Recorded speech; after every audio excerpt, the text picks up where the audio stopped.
Muhammadan abduhu wa rasuluhu alladzi la nabiyya ba'dah wala haula wala quwata illa billah. Wa ba'du faqad qala Allah ta'ala fil Qur'anil Karim. A'udzubillahi minasyaitonir rajim. Wa idza sa'alaka ibadi anni fa inni qarib ujibu da'wata da'i idza da'ani falyastajibu li wal yu'minu bi la'allahum yarshudun. Ayah. Para pirsawan yang saya hormati, puji syukur pada kesempatan di pagi hari ini kita dapat bertatap muka dalam rangka taklim.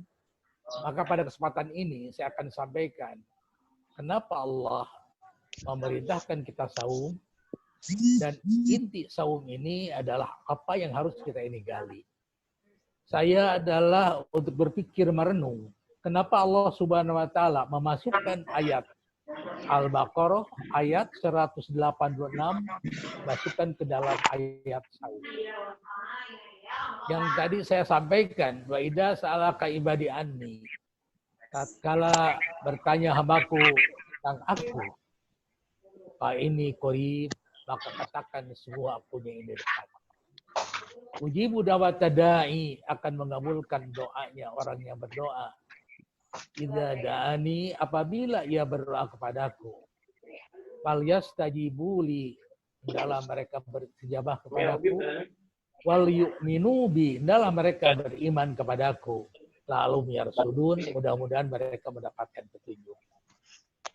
Saya merenung kenapa Allah Subhanahu wa taala ini memasukkan ayat Al-Baqarah 186 ini ke dalam ayat saum. So, olah-olah tidak ada hubungannya dengan saum. Tapi justru saya berpikir ayat itulah inti dari puasa saum yang Allah perintahkan kepada kita sekalian. Ada 4 hal apabila kita ini adalah renungkan. Dalam Al-Quran Al-Baqarah ayat 186. Pertama dalam inti puasa itu adalah Allah menyatakan Pak ini qarib, aku ini sungguhnya akan dekat. Maka kita perlu melakukan taqarrub kepada Allah Subhanahu wa taala. Yang kedua adalah ujibu da'wata da'i. Allah akan mengabulkan doa seorang apabila berdoa kepadaku. Bahwa manusia ternyata memiliki kelemahan-kelemahan, kepentingan-kepentingan, keperluan.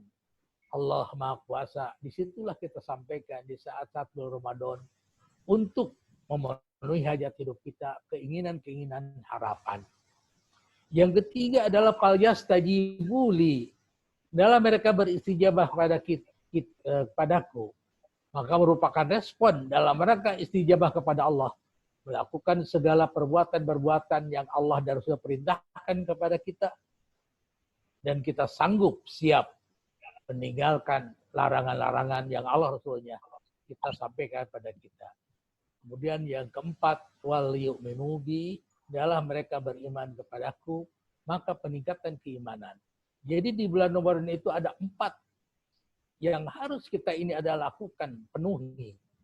Pertama adalah Allah perlu taqarrub, pendekatan diri kepada Allah, yaitu dengan cara sekurang-kurangnya taqarrub ini ada 9 hal di bulan Ramadan kita lakukan. 1 adalah saumnya yang hukumnya wajib. Yang kedua adalah salat qiyamul Ramadan tarawih yang hukumnya sunat. Yang ketiga adalah tadarus Al-Quran. Yang keempat yaitu memperbanyak sedekah. Kelima yaitu adalah memperbanyak doa. Yang keenam menyongsong malam Lailatul Qadar. 7 melakukan itikaf. 8 hukumnya wajib membayar zakat fitrah. Dan 9 diakhiri melaksanakan Idul Fitri. Jadi dalam bentuk taqarrub, Allah itu dekat yang harus kita dekati. Dalam 9 hal kita lakukan, yang 2 hukumnya wajib. Yang 7 hukumnya adalah sunat. Oleh karena itulah bentuk taqarrub Allah sampaikan dalam Al-Quran, ya ayyuhalladzina amanu taqullaha wabtagu ilaihi wasilata wajahidu fisabilihi la'alakum tuflihun. Wahai orang-orang yang beriman, bertakwalah kepada Allah dan carilah jalan yang mendekatkan diri kepadanya.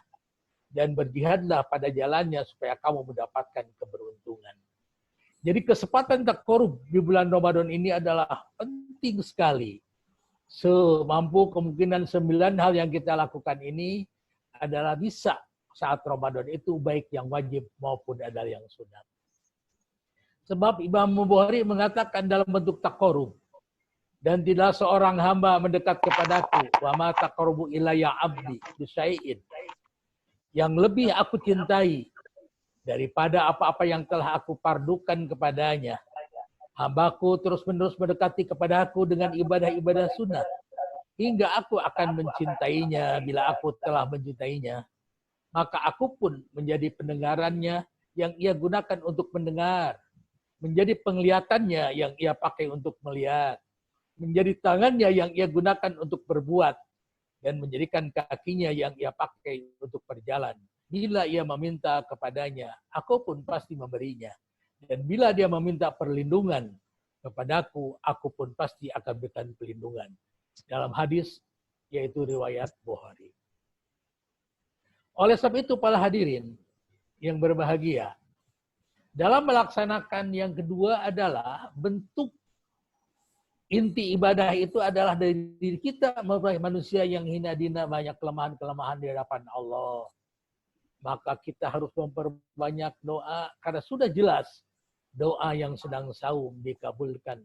Salah satu la turaddu da'watuhum, yaitu adalah as-shaimu hatta yuftira wal imamul adilu wadatul ma'lum. Ada 3 doa yang tidak tertolak akan diijabah. Yang pertama adalah pemimpin yang adil. Kedua, 2 orang yang berpuasa, doa yang berpuasa sampai ia berbuka. Ketiga, 2 orang yang didolimi. Riwayat Ibnu Hibban. Maka pada saat bulan Ramadan, kenapa berdoa itu adalah sangat mustajabah? Karena doa bulan Ramadan ini adalah bentuk-bentuk yang memang syarat doanya, yaitu Allah janjikan. Pada satu ketika ada seorang yang berpakaian runyuh, rambutnya kusut, kemudian menengadahkan tangannya ke atas langit. Ya Robi, ya Robi, ya Robi. Allah menyatakan bagaimana? Orang itu adalah doanya akan dikabulkan, pakaiannya hasil yang haram, makannya hasil yang haram, minumnya hasil yang haram. Maka di bulan Ramadan, jangankan makan yang haram, makan yang halal pun kita waktu siang hari tidak diperkenankan. Nunggu waktu, yaitu saat-saat maghrib tiba. Maka pada saat bulan Ramadan itu akan menjaga dari hal makanan yang haram. Maka Rasulullah menyatakan seseorang yang memasukkan minuman sesuap tegukan dan sesuap makanan dari hasil yang haram, 40 hari, 40 malam doanya tidak akan dikabulkan. Maka kesempatan Ramadan inilah kita ini doa akan dikabulkan, segala syarat persyaratan yang Allah tentukan bagi kita ini adalah sama-sama telah kita adalah lakukan. Para hadirin, ikhwat iman yang berbahagia. Yang ketiga adalah fal yastajibu li, meningkatkan ijabah. Ijabah adalah respon yang tinggi, yang cepat dari seorang muslim terhadap perintah dan larangannya. Ini merupakan keimanan yang benar dan mendalam, merupakan modal utama dari istijabah sebagaimana dinyatakan di dalam Al-Quran.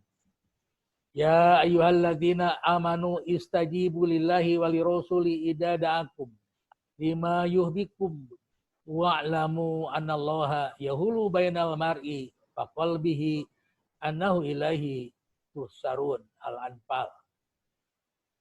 Wahai orang-orang yang beriman, penuhilah seruan Allah dan Rasul-Nya. Apabila Rasul menyeru kamu kepada suatu yang memberi kehidupan kepada kamu, ketahuilah bahwa sungguhnya Allah membatasi antara manusia dan hatinya, dan sungguhnya kepadanya kamu akan dikumpulkan. Kawan yang saya hormati, bentuk istijabah itu adalah siap diri, responsif di dalam kehidupan, sami'na wa ata'na. Apa yang Allah perintahkan, maka di dalam ayat itu wal yastajibuli, dalam mereka minta istijabah kepada aku. Maka pada saat Al-Quran turun, Al-Baqarah ayat 284. Walillahi ma fis samawati wa fil ardh wa in tubdu ma fi anfusikum aw tukhfuhu yuhasibkum bihillah. Ayaghfiru ma yasha wa yu'adhibu ma yasha wallahu ala kulli syai'in qadir. Pada saat ayat itu sampai turun, para sahabat menangis, terseduh-seduh. Mendengarkan ayat Al-Quran, walillahi ma fis samawati wa fil ardh, kepunyaan Allah yang ada di langit dan di bumi. Wa in tubdu ma fi anfusikum, apa yang kamu tampakkan dalam diri kamu ataupun kamu sembunyikan, maka Allah akan menghisabnya, meminta pertanggungjawaban. Nah, maka dalam bentuk istijabah inilah seorang mukmin, orang yang bersaum melakukan puasa ini akan siap bersih diri, mempersiapkan dari segala perintah Allah harus ia lakukan, mempersiapkan siap untuk berhenti dari hal-hal yang Allah larang. Pada saat Allah menurunkan ayat Al-Baqarah 284, mengapa para sahabat menangis? Ternyata perilaku manusia yang ia tampakkan secara dohiri, perbuatan-perbuatan maksiat dan jahat, Allah akan menghitungnya, akan menghisabnya. Tatkala Allah pun juga mengetahui, tatkala orang-orang menyembunyikan niat-niat dalam dirinya. Maka penyakit-penyakit maksiat dalam dirinya mudah-mudahan bulan Ramadan akan hilang. Tidak sedikit akan menggoda setan-setan iblis kepada manusia, kepada ustadz, kiai, para alim ulama, para umaro, termasuk orang-orang awam. Hakikatnya tatkala kita seorang diri tidak berbicara, tapi hatinya busuk melakukan berbagai macam kemaksiatan, maka Allah pun akan memberikan satu perhitungan menghisapnya.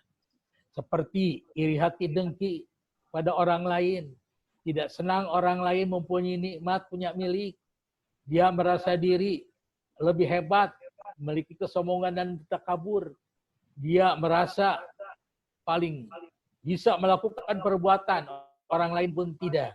Bahkan dia secara terang-terangan memperlihatkan ibadah dengan cara ria, memperdengarkan kepada orang lain dengan cara sum'ah.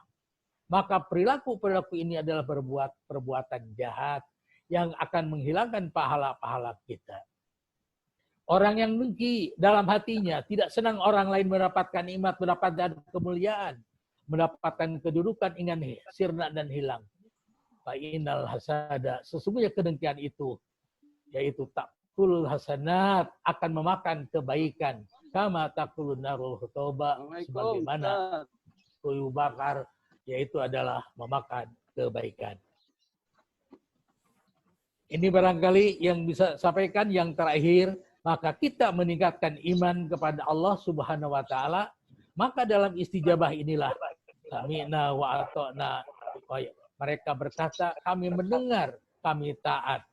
Dan kemudian Allah memberikan ayat yang berikutnya 28, 6 dan 27 bahwa dia memohon ampun dari kekeliruan dan kesalahan.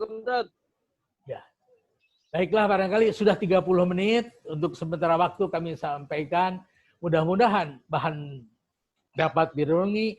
Ada 4 hal inti saum. Yang pertama adalah takarub, yang kedua merendahkan diri, memperbanyak doa, yang ketiga adalah beristijabah, dan yang keempat adalah meningkatkan iman.